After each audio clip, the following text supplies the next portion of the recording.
Hello and welcome to What the F Just Happened Today, your essential guide to the daily shock and awe in national politics. I'm Joe Amditis. Let's get to it. It's Wednesday, December 1st, 2021. Welcome to day 316. The Supreme Court appears likely to uphold a Mississippi law that bans almost all abortions after 15 weeks of pregnancy. The case at issue is called Dobbs v. Jackson Women's Health. It's a 2018 Mississippi law that banned abortions for women roughly 2 months earlier than the Supreme Court precedent allows. It is currently the most direct challenge to Roe v. Wade in nearly 3 decades. Lower courts have blocked the law, ruling that it violates the Supreme Court's decisions in 1973 Roe v. Wade, as well as 1992's Planned Parenthood v. Casey. Those rulings held that women have a fundamental right to an abortion, and states cannot ban abortion before the point of fetal viability, which comes roughly between 22 and 24 weeks of gestation, and that laws restricting abortion should not pose an undue burden. Mississippi, however, appealed the decision to the Supreme Court and asked the justices to reverse all of its prior abortion decisions outright and return the abortion question to the states. During oral arguments, the court's 6-member conservative majority appeared to be divided about whether to stop at 15 weeks or whether to overrule Roe entirely and allow states to ban abortions. The court's liberal justices, meanwhile, said that overturning Roe would make the court appear political and that its reputation would be irreparably damaged if it cast aside decades of precedent just because of new justices.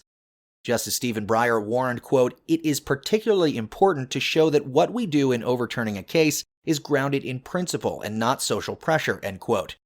Justice Sonia Sotomayor added, quote, "Will this institution survive the stench that this creates in the public perception that the Constitution and its reading are just political acts? I don't see how it's possible," end quote. If the 50 years of legal precedent is overturned, at least 20 states will immediately begin making almost all abortions unlawful. About a dozen states have trigger laws in effect that would automatically end most abortions, and 9 additional states have pre-Roe bans on the books. A decision is not expected until late June or early July, but last month the justices heard arguments over a Texas law that bans abortion after roughly 6 weeks and allows enforcement by private citizens. The court still hasn't issued a decision in the Texas case. Moving on, the first confirmed U.S. case of the coronavirus Omicron variant was detected in California. The CDC says the fully vaccinated traveler who returned to California from South Africa on November 22nd has mild COVID-19 symptoms that are improving. Since the new variant was first reported in South Africa last week, it's been identified in at least 24 different countries. The World Health Organization warned that the global risk of the Omicron variant is very high. Federal judges in Kentucky and Louisiana, meanwhile, blocked the Biden administration from enforcing 2 mandates that require millions of Americans to get vaccinated against COVID-19.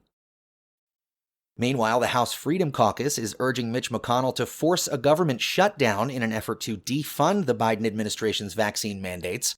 The House Freedom Caucus suggested that Senate Republicans have important leverage and can protest the vaccine mandates because Democrats need Republican votes to advance the spending measure by Friday night when current funding for the government is set to expire. Under Biden's mandate, businesses that employ more than 100 workers must require them to get vaccinated or be tested weekly. Entering the beginning of this week, lawmakers had aimed to pass a spending bill that would finance the government until at least January. But congressional leaders currently don't have an agreement on a stopgap resolution to keep the government open past Friday. Meanwhile, Donald Trump apparently tested positive for the coronavirus 3 days before his first debate against Joe Biden in 2020. This, according to former White House Chief of Staff Mark Meadows and another former administration official. Trump's positive COVID test was on September 26, 2020, and the presidential debate was September 29th. Trump was hospitalized for COVID-19 at Walter Reed National Medical Center on October 2nd. The White House did not announce the positive test publicly or tell the debate organizers at the time. Shortly after he tested positive, Trump received a negative result from a different test and decided to go ahead with a campaign rally as well as the debate.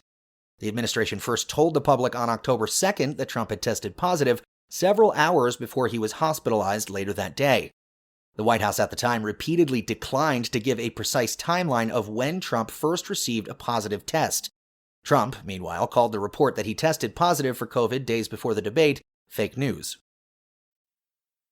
And finally, Mark Meadows agreed to cooperate with the House Select Committee that's investigating the January 6 Capitol riot. Trump's former White House chief of staff also agreed to provide requested documents and sit for a deposition. Meadows initially refused and said he wouldn't cooperate with the committee because of Trump's claim of executive privilege, which had been waived by Biden. Meadows' cooperation deal, however, comes a day after the committee announced that it will move to hold Jeffrey Clark in criminal contempt for not complying with his subpoena. Trump reportedly made several calls from the White House to top lieutenants at the Willard Hotel just hours before the attack on the Capitol and talked about how to delay Biden's certification from taking place. Trump's calls about stopping the certification have increasingly become a central focus in the committee's investigation. And in the polls, the Harvard Youth Poll found that 52% of 18 to 29-year-olds believe that American democracy is either in trouble or failing, while just 7% say they view the U.S. as a healthy democracy.